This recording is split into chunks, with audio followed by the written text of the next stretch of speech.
غم او ښادي د ژوند سره تړلي څیزونه دي.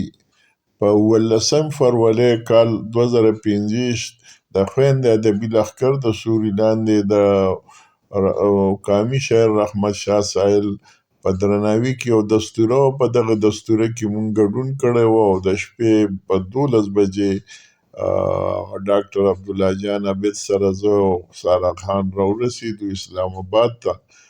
په سبا له سحر چې مونږه فیسبوک وکتو نو په هغې کې د محترم میم شفق صاحب خبرو چې د پښتو ژبې صاحب اسلوب صاحب تر شاعر ادیب اسرار د تورو وفات شوی دی او دا ډېر لوی غم و مونږ دپاره ځکه چې اسرار صاحب د پښتو ادب یو ډېر لوی قداور شخصیت و او زمونږ ورسره یو نږدې تعلق و. ډېر زمونږ محترم شفیق او ډېر متین او نفیس مشر و او ډېره مینه به یې مونږ سره کوله.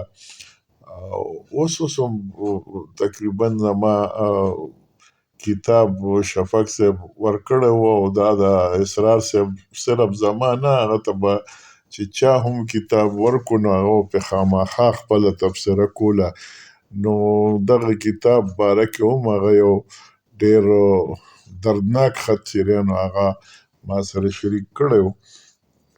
به هر حال په 18 فروری د ښاغلي طیب الله خان او احساس خټک سره په ملګرتیا کې مونږه تورو ته لاړو د اسرار صاحب جنازې کې شرکت دپاره.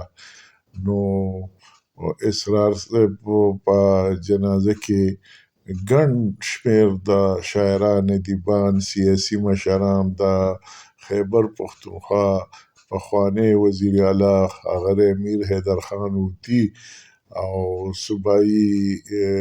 پخوانی صوبایي وزیر او شاعر ادیب محترم عبدالسبحان خان او دغه شان تحصیل ناظم حمایت الله مایار صاحب او د ANP د ضلعي صدر ښاغلی عمران ماندوري او جنرال سیکرټري او نور د هغوی دغه راغلي وو. د اسرار صاحب ډېر خوشحاله په دې شوم چې د هغه د جنازې او د تدفین دغه کې خدمت ته چمتو نو الله دې وله اجر ورکړي. څو پورې چې د اسرار صاحب د کورنۍ خبره ده نو اسرار صاحب دې مردان تورو ته په یو وخت کې به بخارا ثاني ویله. بخارا ثاني به یې ځکه ویله چې په دې تورو کې ډېر لوی لوی ستر عالمان وو. د هغه وخت چې دا کوم خلک چې پوهې د حضرت انور شاه کاشمیري رحمت الله علیه د دور د هغې د کچه علماء کرامو او په هغې کې په دغه علماء کرامو د تورو بخارا ثاني نه چې یو محمد امین خوږیاني صاحب و چې دی بیا د افغانستان د قاضي القضات په دې کې بل مولانا سید امین الحق صاحب چې دی د پاکستان د پنجاب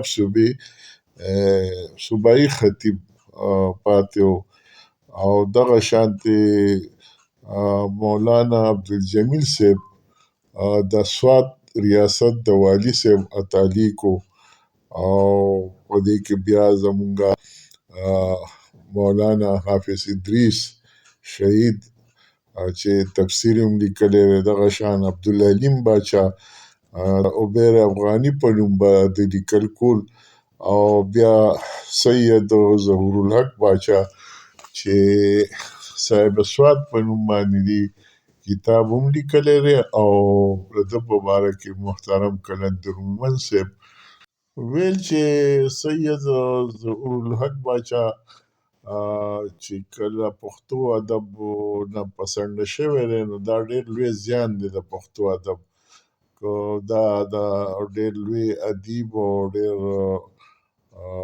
نقاد دی.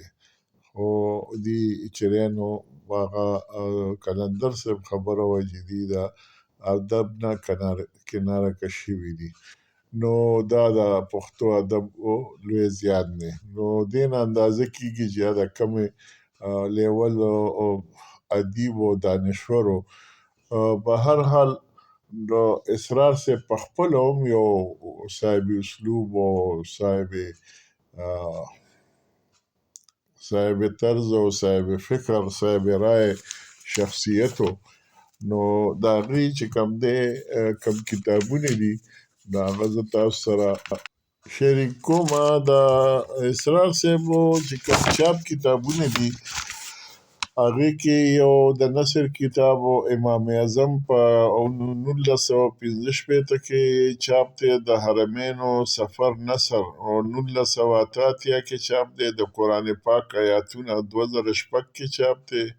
ادبي هڅې یو ژوندی تصویر 2006 کې چاپ دی. د کابل سفر چې دی نو هغه غالبا 2015 کې چاپ دی. زما کتاب د ماشومانو دپاره یو منظومې کیسې اونتري دا په 1988 کې چاپ دی. په دې کتاب پښتو ادبي سوسایټي اسلام آباد محترم اسرار صاحب ته ایوارډ هم ورکړی. لالازار د پرهنونو د اسرار صاحب شعري په 2014 کې چاپ ته. اسرار سره د ضیا لطیفي مرکه دا ژوندلیک دی. دا 2015 کې چاپ دی. خط مرسلین د نعتونو مجموعه په 2014 کې او نوراني نغمې دا منظوم کلام دی دا په 2020 کې چاپ دی.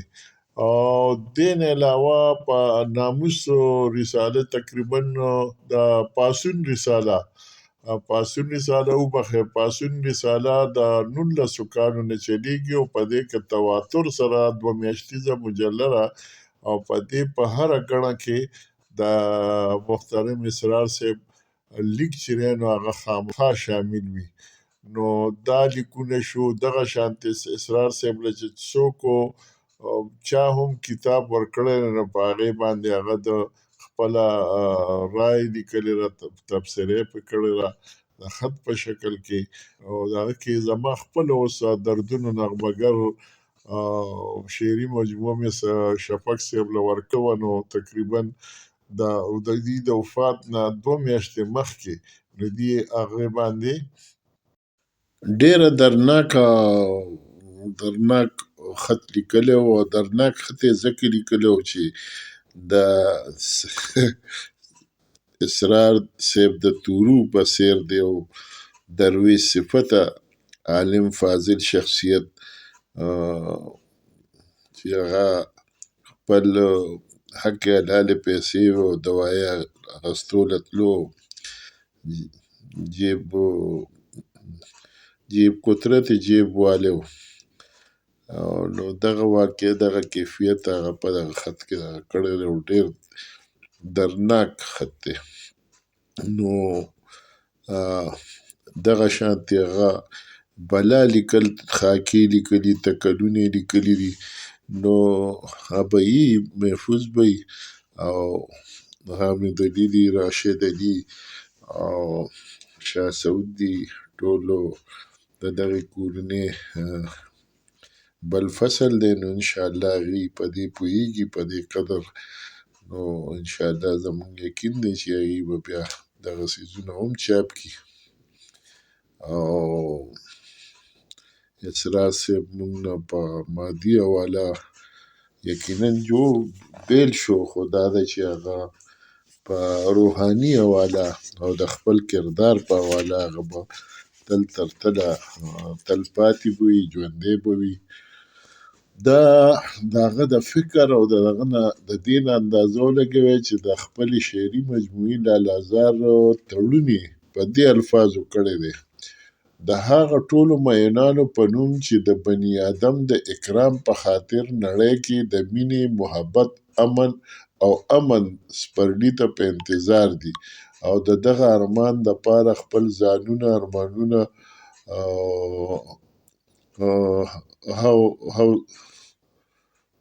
هوسونه قربانوي. نو یو دا دی، بل د هغه د تدفین د هغه سره چې و، نو دا شعر مونږه په هلکانو چې مونږ به هغه ټایم ډېر دغه کولو چې زما په قبر باندې ما چې وې څادر د ګلو، ما په کفن کې دي راوړي د پښتو ګلونه. د دغه په دې کې بیا لالازار کې د اسرار صاحب په باره کې دغه وایي، زمونږ اجمل خټک صاحب په خپل کتاب چې دی کیسه زما د ادبي ژوند، په هغې کې وایي چې اسرار زه د هغه وخت نه پیژنم چې دی دا کمکی هلک و او د خپل پلار سره د کوړي کې زما ملاقات ته راغلی و او پلار مولانا عنایت الله صاحب یې په خپله مخصوصه موسکا ما ته وویل چې خټکه دا اسرار الرحمن ستا مرید دی. ما ورته وویل مولانا زه خو پیري مریدي نه کوم. نو هغه موسکی شو، ویلي چې نه هغسې نه دی، شاعر دی، شعرونه لیکي. ما د دې نه پس اسرار ځان ته رانږدې کړو، په تندي مې ورته ښکل کړو او بیا مې ورته وویل چې ما ته یو شعر ووایه. هغه وشرمېدو، موسکی شو او غلی غوندې د جیب نه یو کاغذ راویستو او یو قومي نظم یې راته واورولو. د دې نه پس چې لږه رالوی شو نو مشاعرو ته راتلل او اخبار ته شعرونه او مضمونونه رالېږل یې شروع کړل او د ښه معیاري قلم، نازک خیاله شاعر او د ملي جذبې نه ډک قلم خاوند شو. د دې خاموش طبع کمګویه شاعر و دې خاموش طبع کمګویه شاعر و او د وخت د شعر او ولس د ذوق پوره حق یې ادا کولو. دا د اجمل صاحب په کیسه زما د ادبي ژوند 293 دا رانقل شوې ده. دغه شانتې حسرت یوسفزي ورته منظوم څو شعرونه ډالۍ کړي دي اسرار صاحب ته. نو هغې کې هم د دې دغه چې دی نو پوره دغه کېږي او هغه څه داسې دي چې خاموش د سمندر په څېر یو بل شانې سړی دی، پښتو کې په غورځنګ لکه زلزل شانتې سړی دی، ساده باده سپېڅلی یو ملنګ دی، په آهنګ کې نغمه د یک هزار وایي بلبل شانې سړی دی، یو رنګ د محبت د ادم خان د رباب ترنګ دی، د حسن پلوشه د درخو ول شانې سړی دی، د نثر لاروي ورته تمام ګوته په خوله دي، په نظم کې وییږي خو غزل شانې سړی دی، په لاسو کې روښانه د بابا د فکر شمع، په مینه کې حمزه دی هم اجمل شانې سړی دی، یو راز دی په لټون د لروبر کې یوسفزیه، اسرار که د تورو دی خو کابل غوندې سړی دی. اسرار د تورو صاحب په خپله شعري مجموعه لالازار د پرهرونو کې خپله د ژوند خاکه په خپله لیکلې ده. نو هغه هم تاسو سره شریک کوم او چې زمونږ راتلونکي ځوانان دي چې دی نو د خپل ریسرچ لپاره ګټه پورته کړي. نوم دی اسرار الرحمن، ادبي نوم دی اسرار د تورو، د پلار نوم دی مولانا محمد عنایت الله، 2 فروری 1910 کې زیږېدلی دی او په 15 جون 1995 کې وفات شوی دی. مور بنت مولانا محمد اسماعیل رحمت الله علیه، وفات اپریل 1987. نسب حسنی سادات، کلی او ځای محله صدیق خیل، تورو مردان، استوګنه باغ کارونی کوڅه 1 شمسي روډ هوتی مردان او کورودانه دارواخات مولانا قاضي نوررحمان صاحب دا زمونږ د مردان یو بل ډیر لوی ستر عالم دین و، مشهور او معروف. نو دا د اسرار صاحب سخر او اولاد چې دی نو په هغې کې سید حامد علي نوراني، پروفیسر قائد اعظم کامرس کالج پېښور پوهنتون، سید راشد علي دی پروفیسر ډاکټر سید راشد علي دا عبدالولي خان پوهنتون مردان، سید شاه سعود دی ام انسانیات او لور چې دی نو زرکه میرمن اشرف علي کسټم انسپکټر.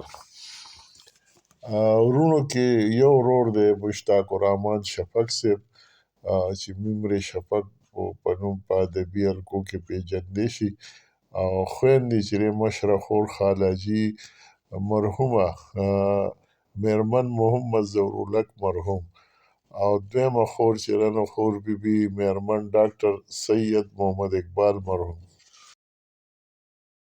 کشره بیبي جانه دا د میرمن سید نورالحق باچا، او پنځمه چې ده کشره صاحبه بیبي دا د اسرار صاحب دغه وه د ژوند خاکه وه تاسو سره شریکه کړه. په آخر کې به زه دعا زمونږ دا وي چې الله تعالی دې زمونږ دا خوږ او قدرمن مشر لوی عالم دین ادیب او شاعر او چې ټول عمر یې د علم رڼا خوره کړې ده، الله دې ورته دغه ګور په خپله نوراني رڼا منور کړي، او الله تعالی دې وله علیین کې مو ځای ورکړي.